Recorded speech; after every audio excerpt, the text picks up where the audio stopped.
Good morning. Good morning. Good morning. Good morning. I am Tamara Johnson Shealy. Good morning. It is Saturday, April 18th. Wow. This month is gone. This year is gone. Our days are long. It has been quite a week for me. Let's see where my trusty co-host is. Let's see where David is. Let's see where David is. Here. Hi, David. Good I'm morning. here. Good morning, Oh, everybody. Good morning, Tamara. good morning. Yeah. It's been a long week. My days are long, David. How are you? I'm sheltering in place. I keep joking with people that social distancing is my lifestyle. So This is normal behavior for you, David.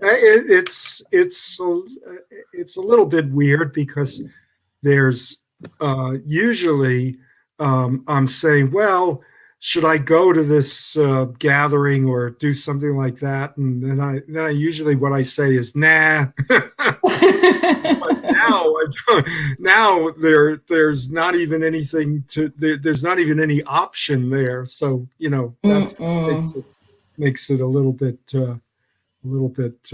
more weird. So. At But least you had a choice to move around, David. Like you could go and come and go. Now you don't even have the choice. Well, at the same time, I'm an elder at this point. Are you an elder, David?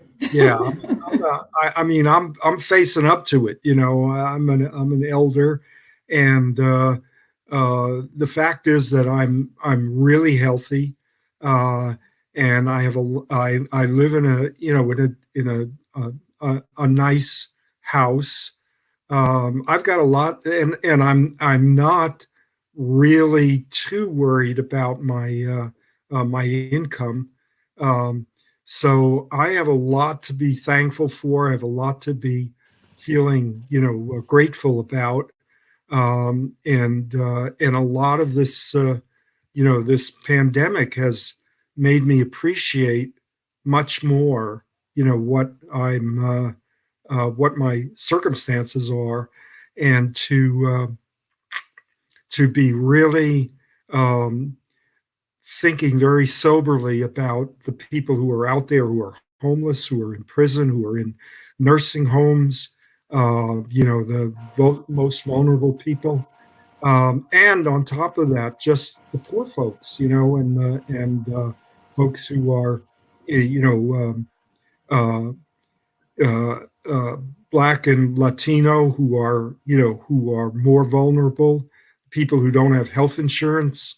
Um, it's awful, and the folks who have pre-existing conditions that make them vulnerable, most of whom are in an disproportionate number of whom are Black, Latino, poor, and poor white working class.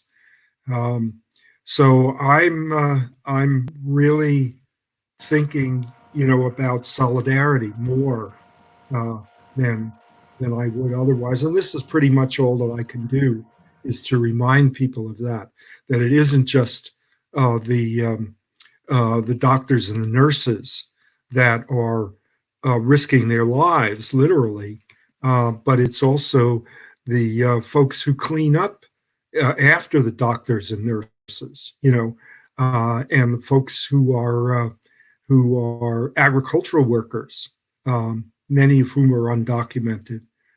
So, we really have a lot of people out there that we need to not only appreciate but also defend.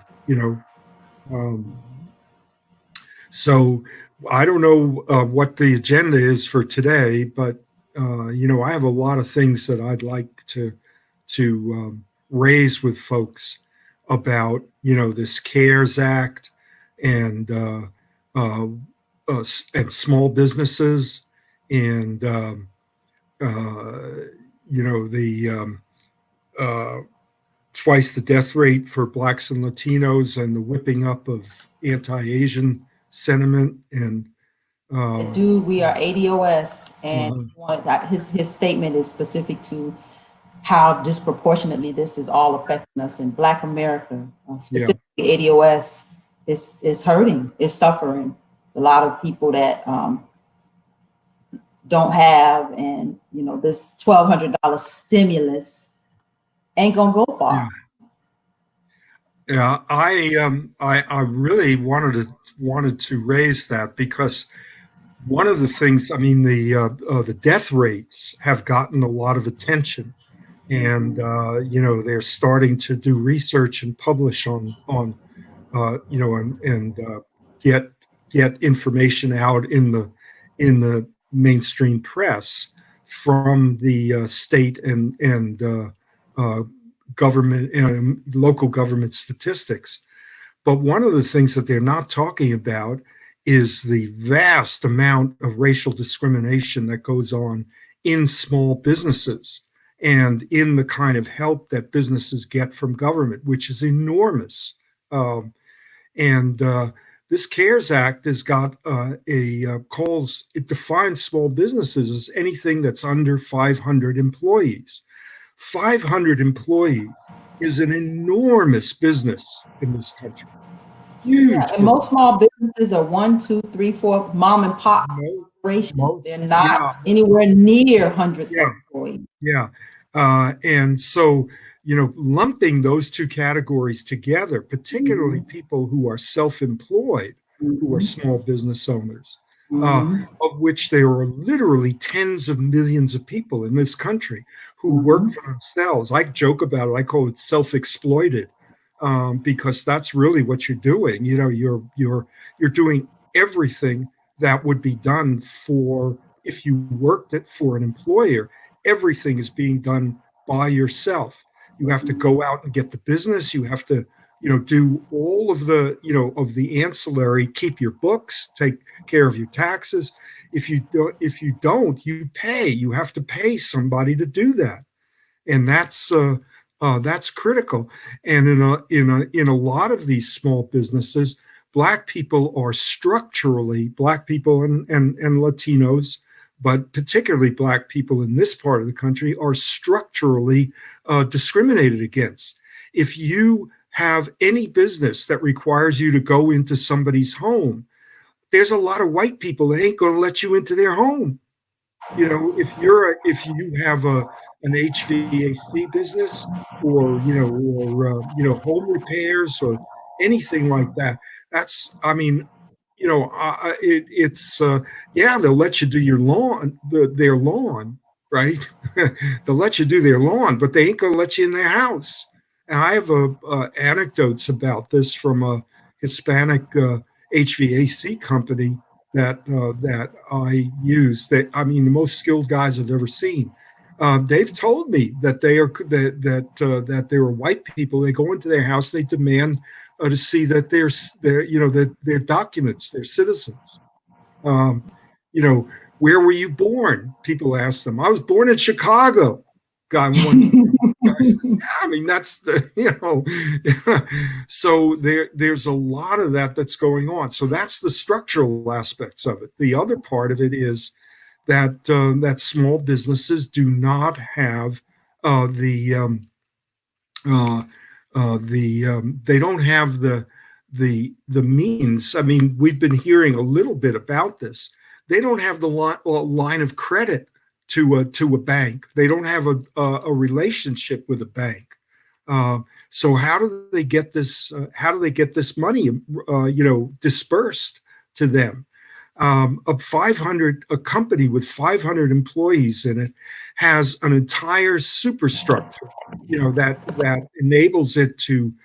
I mean, it's got a payroll. What do you call it? Subcontractor who handles payroll. It's probably got a lawyer. You know, an accountant. You know, all of that apparatus is all set up. What do you do when you're one person, or you have a little beauty salon that has 3 or 4 employees?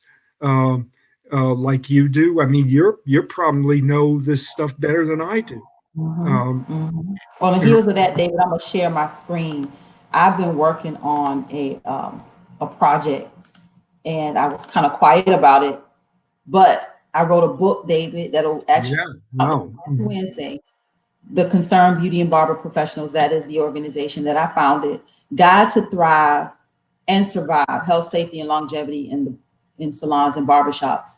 And you're right, my industry is going to be one of the hardest hit because many of these beauty and barber professionals are one-man bands. Like they're doing services and they don't have salons. They either operate in somebody else's space or they operate in their own suites.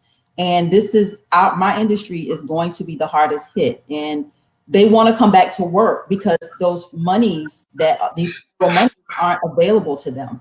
And it's not trickling down to them. And they're not getting the unemployment. They're not getting these loans. They're not getting any of these handouts that the big corporations and these big companies and these big businesses are going to get. So they're ready to come back to work. So I wrote this book because I know that my industry is not going to starve.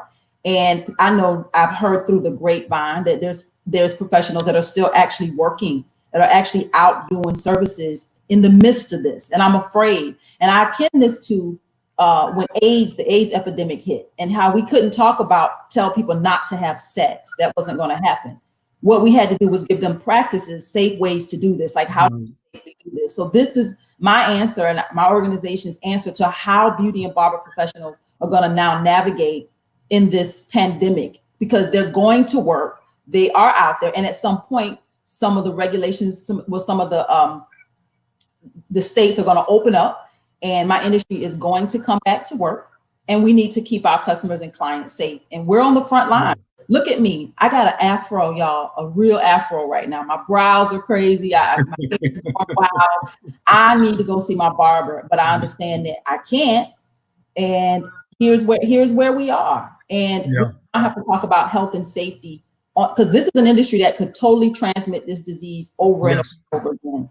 Yeah, super spreaders. They're a very, very big hole in the system and of course there is exactly where we need to have the kind of contact tracing, and all of these things about testing that Trump and his administration, who are dismantling, the government. I mean, essentially, that's what they've been doing since the beginning. That's why they dismantled that emergency response team in the National Security Council. So it says, unfortunately, most ADOS are unable to stop working, and she is absolutely right. They can't, they won't, they're not. It's like either you choose to starve to death or you die of a possible contraction of this coronavirus. So they take the chance. Like, I'm not going to sit here and starve, so I'm going to work. So she's right here. Yeah, and that's the real threat that we face, because as bad as things are in the economy right now, if we only have maybe 5% of the population that has been exposed to the disease, right? There's 330 million people in this country. This is when they say new coronavirus, novel coronavirus, that's what they mean. None of us has any immunities built up for this thing. So with 95% of the population still vulnerable to the disease, we could have another outbreak. If we have another outbreak, the economy will collapse. I mean, you try to get things started, and there's another point at which we have to say everybody has to shelter in place or be or self distance and self isolate. The economy will really collapse. And there's we just put $2 trillion, $2.5 trillion into maintenance. So let me tell you what I think part of the solution should be, David, here in this country. I understand the stimulus, I get it, but if we are really all about preventative measures, everybody in this country should have an N95 mask. They should be, oh, we should have, and this came from Carl the other when he was on the broadcast. Everybody in this country should have protective equipment. Like there should be masks everywhere. Like we should be able to pick up a good mask everywhere. And think about it, if the N95 blocks 95% of the particles, if everybody was wearing an N95, don't you think we could we could flatten the curve? Yeah, and there again, the stinginess with which I mean, giving everybody in this country a dozen N95 masks would cost a couple of $1 billion. I mean, at most. But, one of the things that's so interesting about this whole situation is that we're learning so much about supply chains, like toilet paper. I mean, this whole thing, we've been joking about people going crazy about toilet paper. Well, it turns out that when you're home, you use more toilet paper, right? When you're not working, you use more toilet paper in your house. Are you counting the sheets?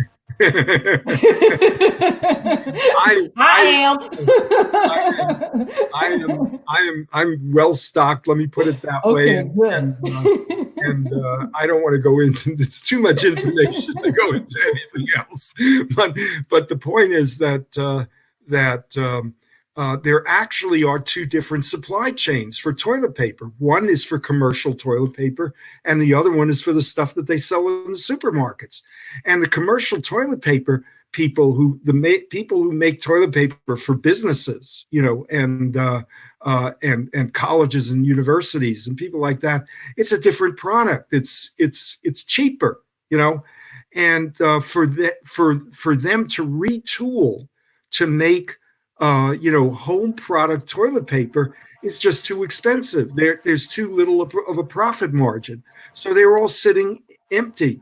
Their factories are idle because by the time they retooled and put in all of that money, they would be losing money. So that's I mean, who would have thought that? The other thing is that the supply chain for food, for restaurants, and cafeterias and places like that is different from the supply chain for supermarkets, right? It's not the same. It's not the same truckers. It's not the same, distributors, logistics, people, and all of that.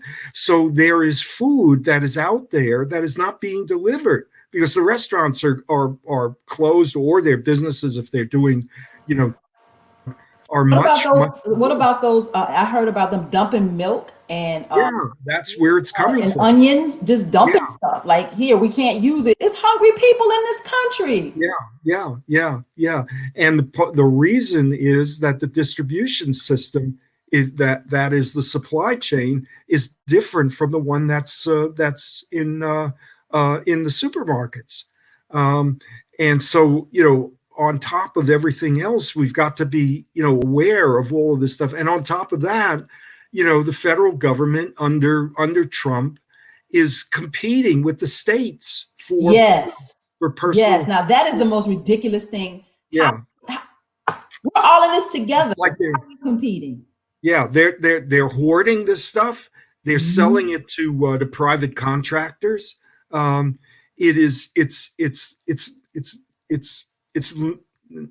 Well, I would say it's lunacy, but it's not. It's not. It is the mentality of people who don't give a crap. Or greedy people that just want to make money at all costs. Let some of us die, so they can make some money. Yeah. Now, I also wanted to mention another thing about racial discrimination in small businesses. Small businesses do not have to. Not only do they not have to comply with anti-discrimination laws, they don't even have to report.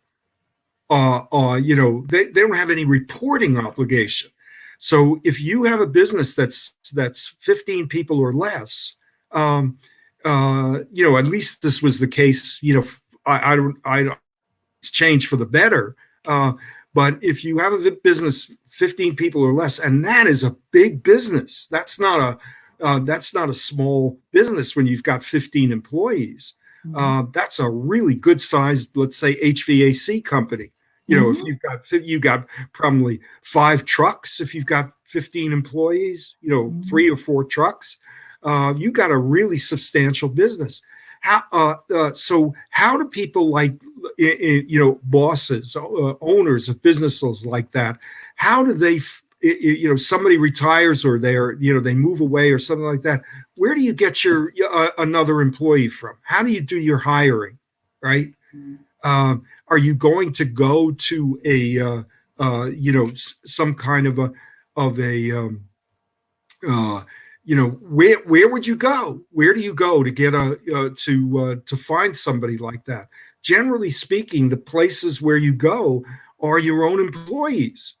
You ask them who they know, or it's a relative, somebody who's in your family, because that's who you have access to. Yeah. And what that means is that there is a self-perpetuating, racial discrimination in the hiring practices. Now, 15 employees, that's 40% of the workforce who work in jobs that are employ people 15 workers or less. So there's an entire realm of the economy, with 40% of the workers in it that are completely untouched by anti-discrimination laws. So if you're looking for something, and on top of that, whites, as opposed to Atos, we're going to talk about this specifically, the GI Bill in 1944 that I've been talking about, the white supremacy of that GI Bill about home loans, but it was just as much the case with small business loans, because that was a big part of the GI Bill, was giving small business loans. And there were no Black people who got those small business loans, practically none whatsoever. There were almost none, less than 1%, who got home loans. And so small business loans, so there were literally hundreds and hundreds of thousands of veterans of World War II who got small business loans and started small businesses, some of whom became billionaires, but most of whom became, small business owners who maybe sold it out or passed it along to a second generation, that business. But Black people got cut out of that almost entirely. So the right at the end of World War II, you had a huge structural disadvantage. Mary is saying the taxes were sky high. Well, one of the things, unfair interest rates. Yeah, one of the things that happened was that at the end of World War II, Black people bought, because they couldn't get loans, they bought houses and they took out, business loans on a layaway plan. I forget what they call it, but that layaway plan meant that if you missed one payment, you lost your house or you lost your business. They would, the virtually loan sharks, were doing this. So the half-life of a small business may be 7 years. For a Black person, half-life may be 3 years. You just can't get started.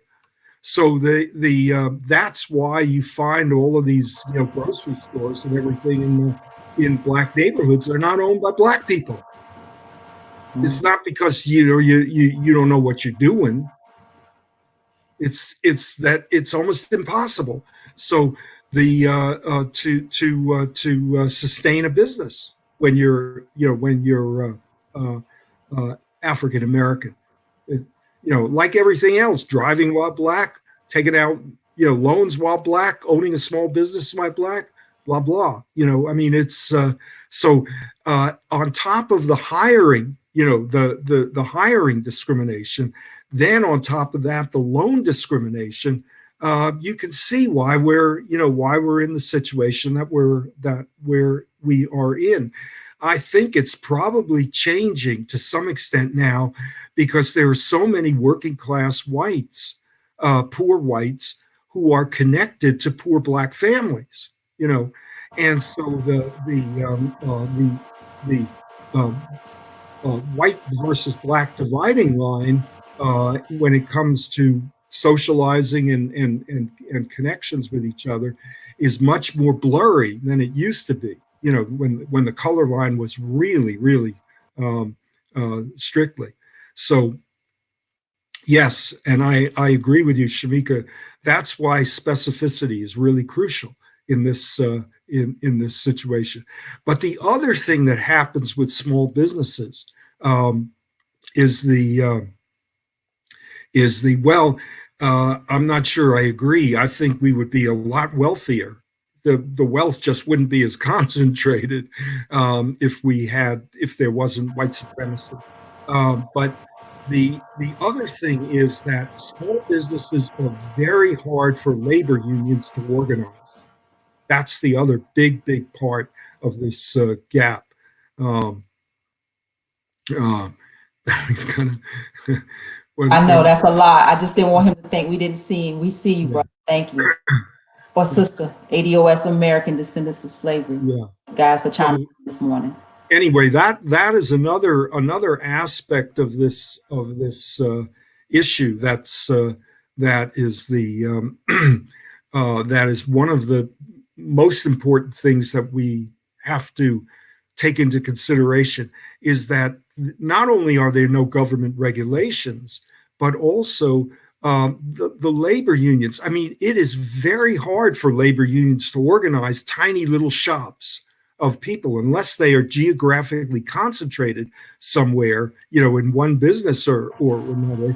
Labor unions are not set up to do that. They're set up to organize workers in mass industries, right?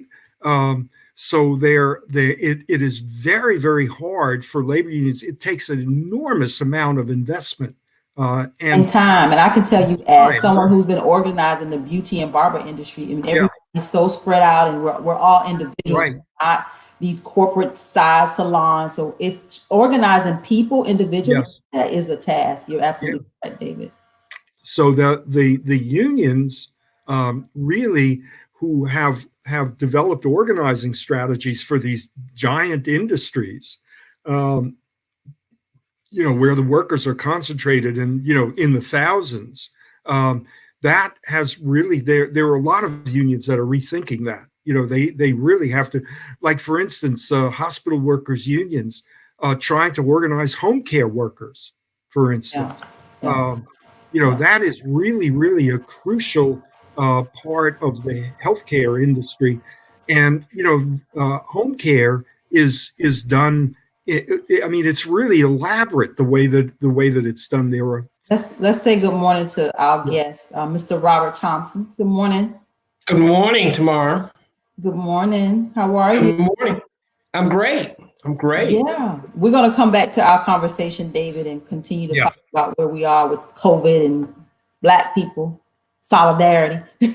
But we had a tour today that was scheduled. Like we scheduled this like the beginning of the year. We were supposed to go on this great tour with Mr. Robert Thompson, and we're going to do this Black Holocaust tour. And now we're virtual. I was so looking forward to that, and I just, nothing we can do right In now, time. but get there together, right? Mhm. Before we get started with you, we're going to bring Mr. Egberto Willies in. He gives us a national update every week Okay. to what's going on in this country, and then we'll come back to you, Mr. Robert. Sure. Hey. Good morning. How is everybody doing this morning? Good morning, Egberto. Yes, I mean, how's COVID-19 deal working with you staying home all day? Oh, okay. Just a deep sigh. That's a deep sigh. Well, you know what, man? We still have a lot of work to do. I mean, there's this what is it called? A care package that the Senate has given to America. They gave us $1,200. Did you get yours yet? the reason why I'm asking that is out of $2 trillion, the average American citizen got $1,200. Do you know what businesses are going to be getting? They've they've gotten 500 billion dollars that can be leveraged to $5 trillion.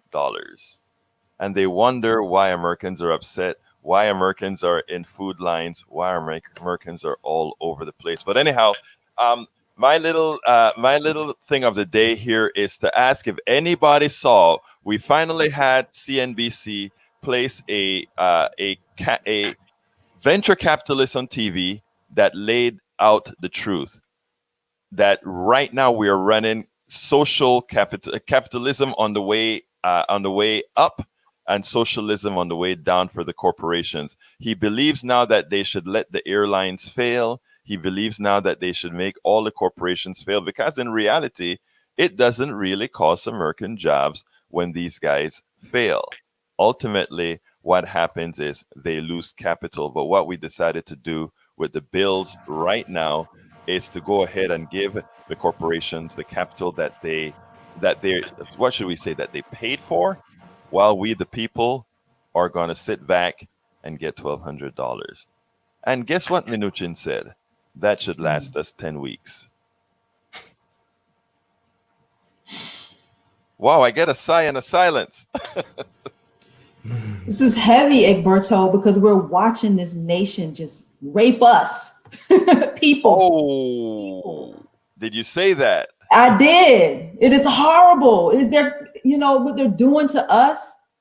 Well, actually, I'm going to say this. And first of all, it has to be kudos to all the great work that you all are doing, that we have to all keep up doing, right?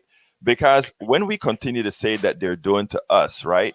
I have a little pushback where I say that we are doing to ourselves because we don't understand our worth and our purpose to this society. The reason we got $1,200 was that the business class realized that the markets were frozen, and they also realized that the only people that really make the market are we the people. Because if we the people stop buying, if we the people stop working for them, if we the people stop giving our intellect to them at a discount, and that's what we do, right? We give them our intellect. When we create products, we are creating products that allows others to make big profits on the products we create. And we are not the ones who receive the profits from our work, the profits from our products. That's what capitalism is, right? It says that somebody else makes the profit off of you.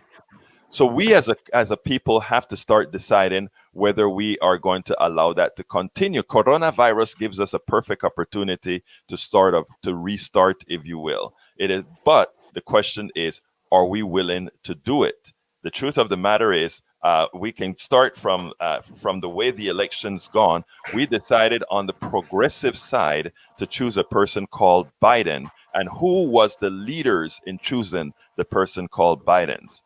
A whole bunch of black people in South Carolina. Okay, so it means, in my opinion, that it takes a while before we all, and I'm not only talking about black people now, I'm talking about all people, remove the chains from our minds, because capitalism says, when you were slaves, we had to clothe you. When you were slaves, we had to feed you. When you were slaves, we had to keep you healthy. But capitalism says, you know what? We have a more efficient system for you. What we need to do is we just have to go ahead and employ you, and we pay you. And when you're no longer of value to us, because you're no longer on our books as capital, we can discard you. We no longer have to give you health care. You know why? We don't no longer have to give you any of these things. So therefore, it was the step above slavery. It was a step above all these things, and it made it so much more efficient. And guess who the masters are? All those people that have a whole bunch of stocks in all these companies, we have a whole lot of little masters running around. So we spread the evil around into a whole bunch of people now, right? So a whole bunch of people becomes the little masters. In fact, the four of us here could be minor masters ourselves, right? Because we're part of the system. Question is, how do we change it all? And that's the message of the day. You can find Egberto Willies Monday, Tuesday, Wednesday, Thursday, Friday, YouTube, Instagram, Periscope, Twitter. This man is everywhere. Like you are. EgbertoWillies.com. Politics done right. Thank you, sir. Have a great one, my friend. Thank you. Mr. Robert. Good morning. Good morning. Bring us some history. That was so heavy that he left us with. In any circumstance, it really, the value of history is that it gives us, a preview or a estimate of what the future is going to be. A famous historian once said that history is only tangentially about the past. We use it to predict what's happening. That's what a credit report is. It's a financial history. It supposedly tells you, what's the possibility of this person paying you back or not. Academic history, goes away to telling you, well, how successful. That's what colleges use, your high school transcript, to determine whether you're going to be successful. If you've ever bought a car or a house, you have a financial history. These financial rating companies, they're basically their basic science, if you will, is history. As in chemical companies, it's chemistry and biology. And social networks, it's history. And so we use it every day to help solve problems. So in order to understand how we got here, it's very important to understand our true history. And the problem in America is that our true history is just not being taught. Certainly not in K to 12. Maybe once you get to college, and maybe if you major in American history, you might get some of this stuff. But it's amazing that it's not hidden history. It's just that the traditional narrative has just been so powerful. We have to understand that school boards are political entities. School board people are elected. And then we all know that elections are predicated on money. And so, these are the people that determine what we're going to learn. And it has to be politically correct or fit into the narrative that has been laid out by the establishment. But we were beginning to see cracks in that. And one of the biggest cracks was this new Project 1619 that the New York Times did. It was a major assault on the standard narrative about, what America is. Normally, the narrative is that these Europeans came here. They are always described as pioneers or as colonists or some kind of really positive thing. When in fact they are more about what Trump called current. They were conquerors, I think. Conquistadors. Yeah. They were invaders. I mean, Trump is calling the current, immigration invaders. But if they were ever invaders, if ever any place was invaded, it was invaded by Europeans. And from Wakanda, they call them colonizers. Yes. And so it's really interesting about this new coronavirus and how pandemics, I want to talk a little bit about how pandemics shape history, because it was a pandemic that was brought over by Europeans that really made the European conquest possible. Prior to the arrival of Europeans in any kind of numbers, most people in the Americas had no immunity to animal-borne diseases because there were really no domesticated animals in the Americas. Most of the animals were not large enough to be used as as power. There were no horses. And the buffalo were just not tame. You couldn't treat them like cows. Cattle, are much more domesticatable. And there was plenty of wild game, plenty of land. And so there was really no need, even if there were domesticated animals, there really wasn't the kind of need that they had. The population estimates, we really never really know, but the closest we come is that there were close to 100 million people in Europe, and then about the same amount in all of the Americas, both North and South. So it was like a 10-to-1 ratio in terms of population density. And the first Europeans that came over were actually the Vikings. Columbus was not the first European to come and settle in the States. Leif Erikson, about 500 years earlier, came, and he was driven off because the weapons were about equal. And then, of course, the native people had numbers. So there's a really excellent book called Guns, Germs, and Steel. David, have you read that?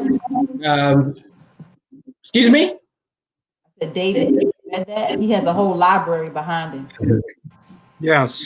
As a matter of fact, that's there's a. I think it really opened up a lot of analysis. Not that it was entirely accurate or the frame of reference was such, but yes, it definitely opened up the whole analysis of why it was that Europeans were able to gain control and ascendancy. So that's Guns, Germs, and Steel. Where is my copy of it? Go ahead, Robert. David, you find okay. It. Well, when Europeans first came, when Europeans finally gained a toehold in the Americas, they spread diseases that had crossed over hundreds of years earlier to them, and they have built up immunity, particularly things like chicken pox.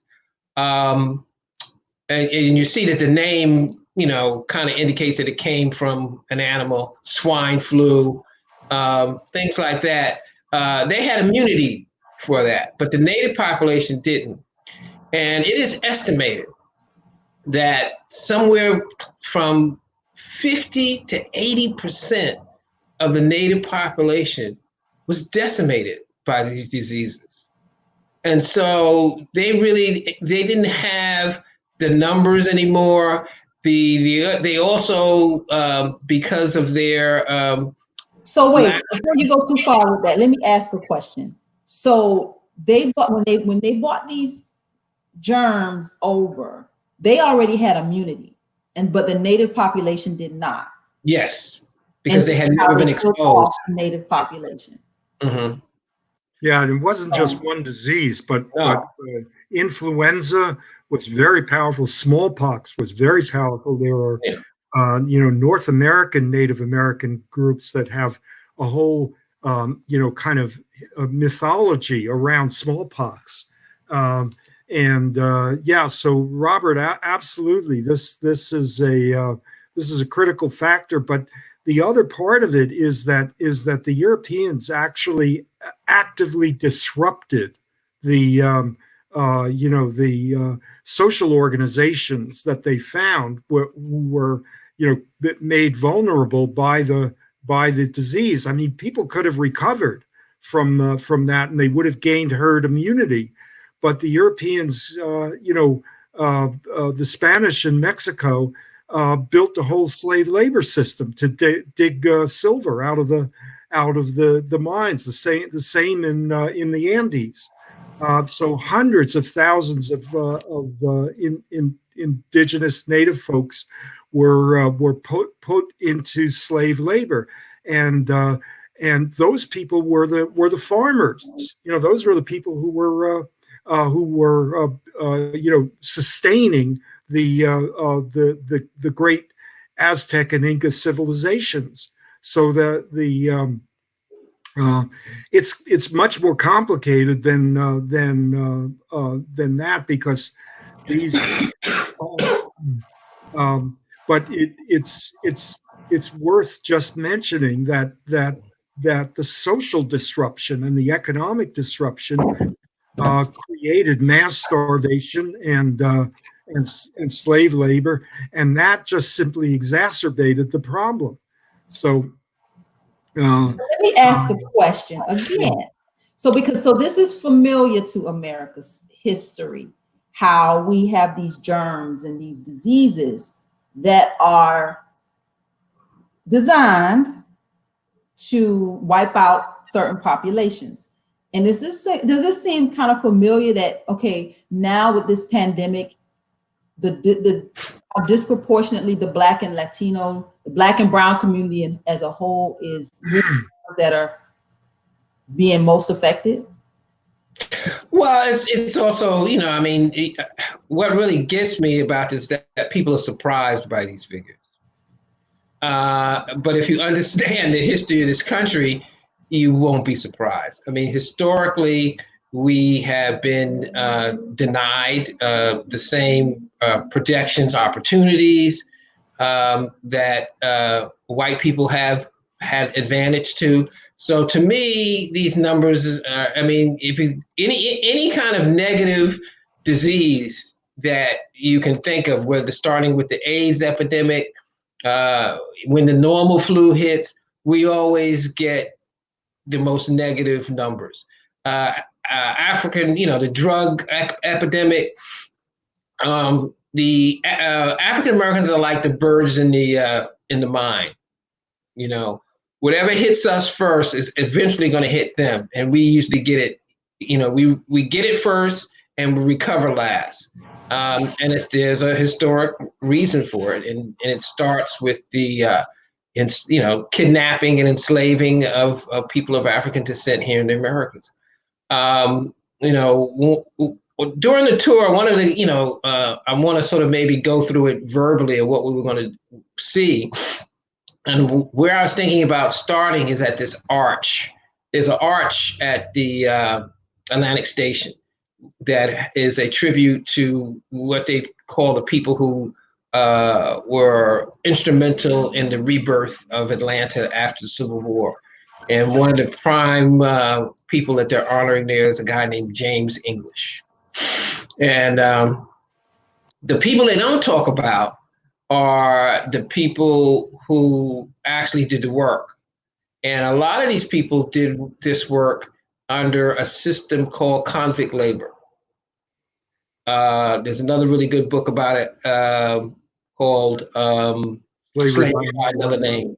Yeah. And one of the biggest perpetrators and beneficiaries of convict labor is this guy, James English, who went on to become the mayor of Atlanta. And he owned a establishment called Chattahoochee Brick. And Chattahoochee Brick was a death camp. And it was right here in Atlanta. David, you're right about the difference in, or not David, but the gentleman that came on before about the difference between convict labor and slaves. A slave was an investment. That they paid, a considerable amount of money for. So it was in their interest to at least keep you alive and fed and in working condition. But with convict labor, you didn't have to do that anymore. They didn't have to take care of them because if one of them died, they just, buy another one. And that's basically what they did. And that was illegal. You couldn't transfer convict laborers from one business to another, but it was done routinely. Basically, they were slaves. Of course, they couldn't leave. They couldn't do anything without the permission of the person who contracted them. And the conditions were abominable, and many people died. And I think I mentioned this on another show. A lot of the people that died at Chattahoochee Brick, since they didn't want to bury them, they cremated them in the same ovens that they created the bricks in. So our ancestors' DNA is in the bricks of a lot of buildings that still stand here. The walls of the cemetery, what's that? It escapes me now, but the cemetery, Oakland Cemetery. On Memorial Drive, that big one? Yeah. The bricks on the wall are Chattahoochee bricks. King Plow Center, Chattahoochee bricks. Pullman Yards, Chattahoochee bricks. So the reason that we have such abominable numbers now is because of a long history of slavery, convict labor, segregation, Jim Crow, the lack of resources. There was supposed to be, after slavery, the rule of the land was supposed to be separate but equal. But it was always separate, but it was never equal. And so the per capita expenditures for students, for medical facilities, were never equal to those that whites had. And so it should become as no surprise to people who are familiar with the history at these numbers. I mean, huge discrepancies. I think it's like in New Orleans, it's like they're like 30% of the population and 70% of the deaths. It's crazy. But, the thing that also irritates me more is, so what are we going to do about it? Like, that is the real question. After the Civil War, there was a real opportunity to give actual reparations to the people who actually were the slaves. The whole 40 acres and a mule thing, giving people the right to vote. There were Black senators, Black Congress people, Black judges. And, there was a real opportunity to make, some real amends, to give people who had, pretty much built this country an opportunity to have a stake in what they built. It lasted for about 10 years. And because of the way the politics in this country is organized, it was abandoned because I think in the end, any lasting change has to come with changing of people's minds, what I call a spiritual reconstruction. Because the first civil rights law was made in 1865, 66, and it was never enforced. It took 100 years, a lot of deaths, demonstrations, before we had what I call the Second Reconstruction, which was the civil rights. We call it the civil rights movement. I shouldn't have called it the Second Reconstruction. And it only came about because a lot of the Black servicemen who had come back from World War II began to see the world in a different way. They began to see the world, and they realized that America wasn't the world, and that they were just as powerful. They were out over the seas killing white people, Germans. And they came back to the United States, and said, you put on your pants one leg at a time, just like I do. There were officers who led men in battle. Of course, there were the Tuskegee Airmen who were pilots. It was a real awakening for African Americans. And they thought that Black people were going to come back and just assume the same position that they had before the war. And these guys weren't having this. They risked their lives for other people's freedom. So why wouldn't we risk our lives for our own? And so that really, if you look at a lot of the leaders, people like Medgar Evers, they were veterans who came back from the war and basically said, this is where the real fight is. Actually, during the war, there was a real, dilemma about whether African Americans should, fight for this country. And one of the symbols of the era was the V for victory, and people would hold up their hands like this and go V. African Americans would hold up two V's. One was for victory in the war, and then the other one was for victory at home. And so we had what I considered the Second Reconstruction, and the factors were, as I mentioned, not only, the attitude of returning Black veterans, but also the world had changed. We were engaged in a Cold War with the Soviet Union, and it was really a real black eye for America, talking about how it was the land of the free and democracy against socialist slavery. And you have white people killing Black people in the streets, lynchings, mass discrimination. And then people started protesting about it.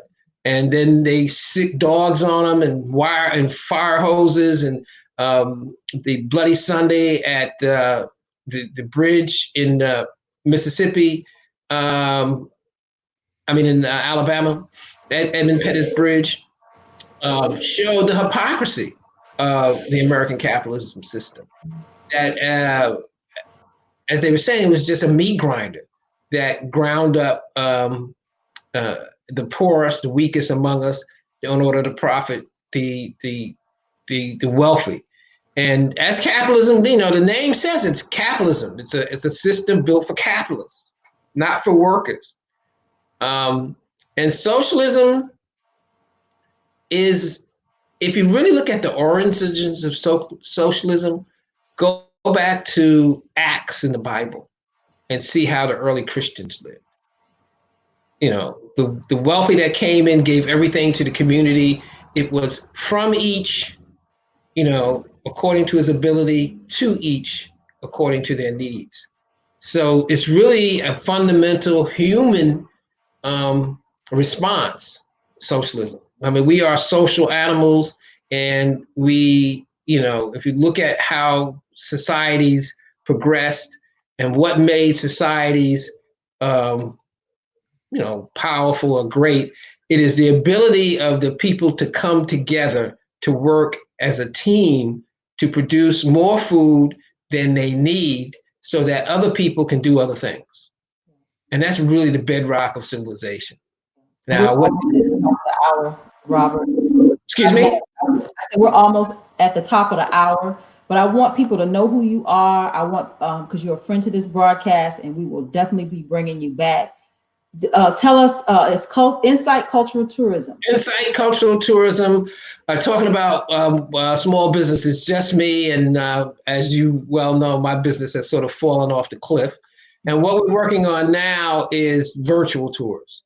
So I'm in the process of, I can't get out now to actually photograph and film the areas that I would normally take people to, but we're gonna, as soon as those places open up, they're all closed, Hammond's House, CAU, but as soon as those places open up, we're working with them to do virtual tours of these places so that we can at least disseminate the information in a safe way given the current circumstances.